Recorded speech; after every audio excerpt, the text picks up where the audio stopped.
Assalamualaikum warahmatullahi wabarakatuh. Perkenalkan, nama saya Dinda Dwi Katama, kelas manajemen 226C. Di sini saya akan menjelaskan materi tentang telaah pustaka dan hipotesis penelitian kualitatif dan kuantitatif.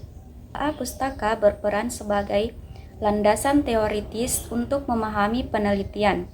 Sebelumnya mengidentifikasi celah penelitian dan memperkuat argumen ilmiah. Hipotesis adalah pernyataan sementara yang dirumuskan berdasarkan teori dan telaah pustaka. Digunakan untuk menguji hubungan antar variabel dalam penelitian kuantitatif. Memahami kedua konsep ini memungkinkan peneliti menyusun penelitian yang sistematis, terstruktur, dan berbasis ilmiah, sehingga menghasilkan temuan yang valid dan berkontribusi pada pengembangan ilmu pengetahuan. Menurut Fred N. Kerlinger, menjelaskan tentang pengertian teori itu adalah seperangkat konsep, batasan, dan proporsi yang menyajikan pandangan sistematis tentang fenomena dengan merinci hubungan-hubungan antar variabel dengan tujuan untuk menjelaskan dan memprediksi gejala itu. Hubungan antara teori dan penelitian, yaitu teori dan penelitian memiliki hubungan yang sangat erat dan saling bergantung satu sama lain. Yang pertama, teori sebagai landasan penelitian.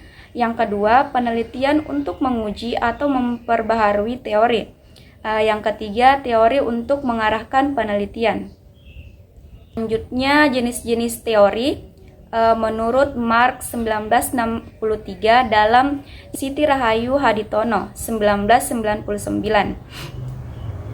Jenis-jenis teori terbagi menjadi 3, yaitu teori deduktif, di mana memberi keterangan yang dimulai dari suatu perkiraan atau pikiran spekulatif tertentu ke arah data akan diterangkan. Yang kedua, teori induktif, di mana teori ini menerangkan dari data ke arah teori dalam bentuk ekstrim, titik pandang yang positivistik ini dijumpai pada kaum behavioris. Yang ketiga, teori fungsional, menunjuk pada suatu interaksi pengaruh antara data dan perkiraan teoritis, yaitu data mempengaruhi pembentukan teori dan pembentukan teori kembali mempengaruhi. Selanjutnya, hipotesis. Menurut Yunus 2010, secara harfiah, hipotesis artinya ialah suatu kebenaran yang masih bersifat meragukan. Kebenaran dapat dibedakan atas dua hal, yaitu kebenaran secara teoritik dan kebenaran secara faktual. Misalnya, pernyataan pekerja yang lebih rajin akan memperoleh pendapatan lebih banyak daripada pekerja yang malas. Merupakan sebuah hipotesis. Secara teoritik, hal tersebut benar bahwa orang yang lebih rajin bekerja akan memperoleh pendapatan yang lebih besar daripada mereka yang malas. Tetapi pernyataan tersebut masih perlu diuji, yang hasilnya bisa terbukti benar atau sebaliknya. Menurut Singarimbun dan Effendi 1995, dua tipe proposisi. Yang pertama, aksioma atau postulat. Proposisi yang kebenarannya tidak dipertanyakan lagi oleh peneliti, sehingga tidak perlu diuji dalam penelitian. Misalnya, perilaku manusia selalu terikat dengan norma sosial.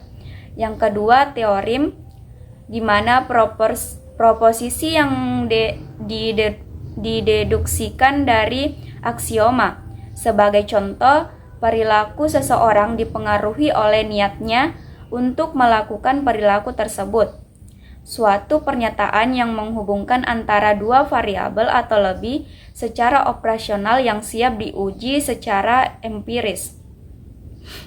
Dari konsep tadi dapat disimpulkan bahwa hubungan antara proposisi dan hipotesis, yaitu proposisi, baik aksioma, postulat, atau teorem, memberikan dasar teori atau hubungan logis yang dapat digunakan untuk merumuskan hipotesis dalam penelitian.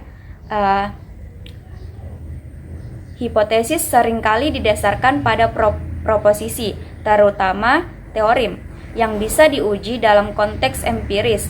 Namun, hipotesis sifatnya lebih meragukan dan harus dibuktikan atau dibantah melalui data atau penelitian. Selanjutnya, kriteria hipotesis. Kriteria hipotesis yang baik dalam penelitian, yang pertama jelas dan spesifik, di mana hipotesis tidak boleh ambigu atau terlalu umum, karena hal tersebut akan menyulitkan peneliti dalam mengumpulkan data dan menganalisisnya. Yang kedua, dapat diuji atau testable, di mana harus dapat diuji melalui eksperimen, survei, metode penelitian lainnya. Artinya harus ada cara untuk mengumpulkan data yang dapat mendukung atau menolak hipotesis tersebut. Yang ketiga, logis berdasarkan teori atau literatur yang ada. Ini memastikan bahwa hipotesis tersebut tidak dibuat secara sembarangan dan ada dasar yang jelas dalam pengetahuan yang ada sebelumnya. Yang keempat, relevan dengan masalah, di mana hipotesis membantu peneliti untuk menyelesaikan masalah yang menjadi fokus penelitian, memberikan arah yang jelas, dan mengarahkan penelitian menuju solusi yang dapat diuji. Yang kelima, contains variabel yang dapat diukur, di mana variabel ini bisa berupa kuantitatif dan kualitatif. Yang keenam, contains hubungan antar variabel yang jelas. Dalam penelitian kuantitatif, hubungan ini biasanya berupa sebab akibat atau asosiatif antara variabel independen dan dependen. Yang terakhir, memungkinkan untuk menarik kesimpulan. Hipotesis harus dapat diterima atau ditolak berdasarkan hasil penelitian, sehingga peneliti dapat menyimpulkan apakah hipotesis tersebut didukung atau tidak.